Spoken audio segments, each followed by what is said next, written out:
اس میں روح ڈالی گئی.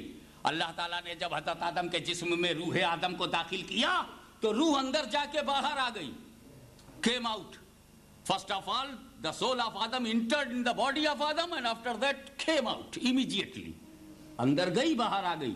روح نے باہر آ کے خدا سے کہا اے اللہ تو نے مجھے جہاں بھیجا ہے وہاں بہت اندھیرا ہے, جی نہیں لگتا. تب اللہ نے نور محمدی داخل کیا.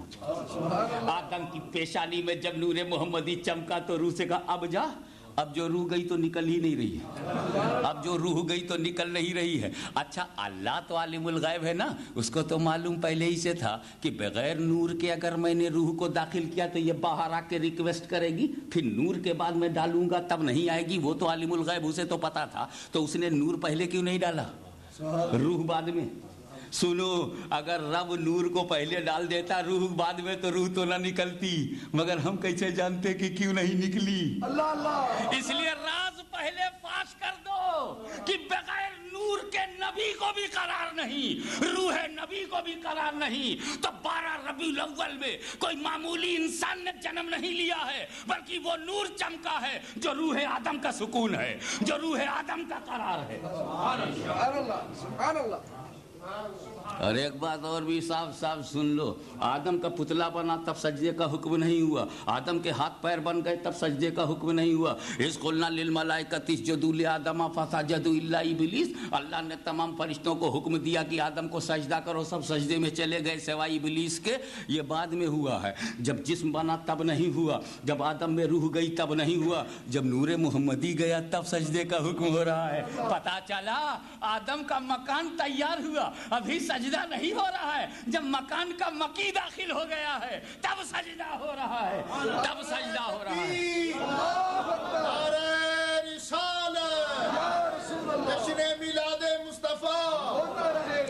اگر آدم ہی کا سجدہ مقصود تھا تو آدم کو بنا کر کے آدم کا تعظیمی سجدے کا حکم نہیں دیا گیا. مگر جب آدم والا آیا تب سجدے کا حکم دیا جا رہا ہے. معلوم ہوا کہ فرشتوں کا رخ ہے آدم کی طرف, سجدہ کر رہے ہیں آدم والے کا. چہرہ ہے آدم کی طرف, سجدہ ہے آدم والے کا. اور یہ ہم روز کرتے ہیں کہ منہ ہوتا ہے کعبے کی طرف, نماز میں منہ ہم کرتے ہیں کعبے کی طرف, سجدہ ہوتا ہے کعبے والے کا, سجدہ ہوتا ہے کعبے والے کا. تو فرشتوں کا منہ ہے آدم کی طرف, سجدہ ہو رہا ہے آدم والے کا. آپ اسے اندازہ لگائیے کہ نبی کی تعظیم خدا کو کتنی پسند ہے, کتنی پسند ہے. کہ شریعت آدم میں سجدہ جائز تھا تو سجدہ کروایا گیا. جو ٹاپ کلاس کی تعظیم ہوگی وہی, جس شریعت میں جو ٹاپ کلاس کی تعظیم ہوگی وہی ٹاپ تعظیم کرائی جائے گی. آپ ذرا سا غور کیجئے, نمرود پھر آ گیا. نمرود اس تو جھٹکے میں آیا تھا, چلا گیا تھا, اب تو انٹینشنلی میں نے نام لے لیا ہے, منہ کا مزہ خراب ہو گیا. اللہ مجھے ہدایت دے, آپ کی سماعت کو بھی منور رکھے. یہ نمرود بھی کوئی نام لینے کی چیز ہے. آپ ایسا کیجئے گا بعد میں ذرا چائے کا معقول انتظام رکھیے گا, جو زبان خراب ہوئی ہے. ویسے تو میں اس نمرود کی خباثت کو درود کی نورانیت سے دور کر لوں گا, لیکن پھر بھی بدمزہ ہوتا ہے. مگر نمرود کا نام نہ لو تو پیریڈ نہیں سمجھ میں آتا, یہ پرابلم ہے, تو اس لیے نام لینا پڑا. نمرود حضرت ابراہیم سے الجھ گیا, ایک دم الجھ گیا, ٹکرا گیا, اور جب کچھ نہ کر سکا تو وہی پلاننگ کیا, ان کو ختم کر دو. ہمیشہ یہ رہا کہ جب باطل ثبوت سے محروم ہو جاتا ہے تو قتل پہ آمادہ ہو جاتا ہے. اور یہ پہلے بھی ہوا. کل جب نمرود کے پاس ثبوت نہ رہا تو ابراہیم کو مار ڈالنے کی کوشش کی, اور اس کے بعد جب یزید اپنا ثبوت کھو بیٹھا تو ابراہیم کی اولاد کو کربلا کی دھرتی پر شہید کیا. ہمیشہ باطل کا یہ مزاج ہے کہ جب ثبوت سے محروم ہو جاتا ہے تو برسرے قتل ہو جاتا ہے, برسرے پیکار ہو جاتا ہے, کیونکہ جہاں ثبوت نہیں وہیں جھگڑا ہے. اب میں جب مجھ کو اپنے رسول کی محبت کا پکا ثبوت میرے پاس ہے تو میں جھگڑا کیوں کروں. سبحان اللہ, سبحان اللہ. جو ٹیچر ہوتا ہے وہ پڑھاتا ہے, جو پھٹیچر ہوتا ہے وہ لڑتا ہے. تو میں عقیدے میں پھٹیچر تو نہیں ہوں, ٹیچر ہوں. یہ ٹیچر میں پھا لگانے کی ضرورت کیا کہ وہ ٹیچر بیچارہ پھٹیچر ہو جائے. سمجھ رہے ہیں نا ٹیچر؟ اس لیے میری گزارش ہے کہ نمرود الجھ گیا، اس نے کہا بھی آگ میں ڈال دو. میں جو واقعہ بیان کر چکا معراج کے ضمن میں، اسی پر آپ کی توجہ لے جانا چاہتا ہوں. ابھی حضرت ابراہیم ہوا میں ہے، زمین سے اڑے، ابھی ہوا میں ہے، آگ میں جانے والے. جبریل امین فوراً آئے اور کہا ابراہیم کوئی ضرورت ہو تو بتاؤ. حضرت ابراہیم نے کہا مجھے تمہاری کوئی ضرورت نہیں. غور فرمائیے، آگ میں جا رہے ہیں اور ضرورت نہیں، موت کے منہ میں جا رہے ہیں، ضرورت نہیں، کوئی حاجت نہیں. جبریل امین سمجھ گئے کہ بندگی کی انتہا نے آواز دی ہے. جبریل سمجھ گئے کہ بندے کی کمال سپردگی نے الفاظ نکال دیے ہیں. یہ تو رب کی بارگاہ میں ٹوٹل سرنڈر ہو چکے ہیں. اب یہ غیر سے اب کے طالب نہیں ہوں گے. جبریل امین سمجھ گئے کہ اس وقت ابراہیم دوستی کا تاج سر پر رکھ کر خلیل اللہ کے روپ میں آگ میں جا رہے ہیں. تب جبریل نے الفاظ بدل دیے، کہا اے اللہ کے خلیل تو پھر خدا ہی سے دعا کرو. کہا نہیں، آپ اندازہ لگائیے، نہیں، اس وقت میں خدا سے بھی دعا نہیں کروں گا، میں خدا سے بھی نہیں مانگوں گا. کتنے مطمئن ہیں، کتنے سیٹسفائیڈ ہیں.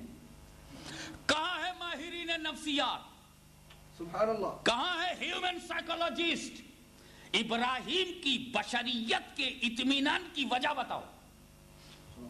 دا ہیومن فیلنگس آف ابراہیم، وہ مطمئن کیوں ہے؟ ان کی بشریت کیوں مطمئن ہے؟ آپ کہیں گے رسول ہے، اللہ کے خلیل ہے، نبی ہیں. میں بھی ایک رسول کی، اللہ کے کلیم کی، اللہ کے برگزیدہ رسول کی بات کرتا ہوں.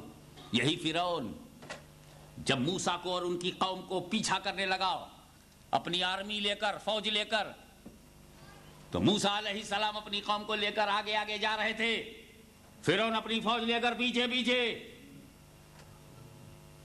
چلتے چلتے چلتے چلتے سامنے دریائے نیل.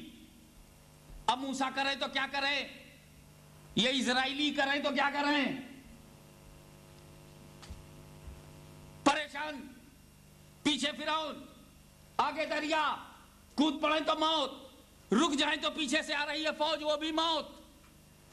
حضرت موسیٰ نے حالات کو دیکھ کر اپنا عصا نکالا اور دریا کی چھاتی پر اپنی اسٹک، حضرت عیسیٰ علیہ السلام نے اپنے عصائے مبارک، حضرت موسیٰ علیہ السلام نے عصائے مبارک کو دریائے نیل پر جو مارا تو دریا کا پانی ایک پارٹ ادھر ہو گیا، دوسرا ادھر ہو گیا. ادھر کی موجیں ادھر ہو گئی، ادھر کی موجیں ادھر ہو گئی، بیچ میں راستہ ہو گیا.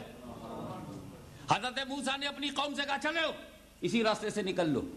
اور جب حضرت موسیٰ اپنی قوم کو لے کر دریا کے بیچ میں پہنچے تو فرعون کنارے آیا، دیکھا یہ تو بنا بنایا راستہ ہے، وہ بھاگے چلے جا رہے ہیں. اپنی فوج سے کہا تو بھی چل. اب حضرت موسیٰ اپنی قوم کو لے کے جب دریا کے پار چلے گئے تو فرعون بیچ میں پہنچا اپنی فوج کو لے کر. موسیٰ پار ہو گئے، فوج بیچ میں، دریا کے دونوں پارٹ مل گئے اور فرعون غرق دریا ہو گیا. اگر آپ نے عقل و شعور کو گروی نہیں رکھا اور ایمان کی حلاوت کو بیچا نہیں اور آپ کا مسلمان آپ کے سینے میں بیدار ہے، زندہ ہے، تو جواب دو. دریا کے ان بے جان قطروں کو کس نے بتایا تھا ابھی نہ ملو، موسیٰ جا رہے ہیں؟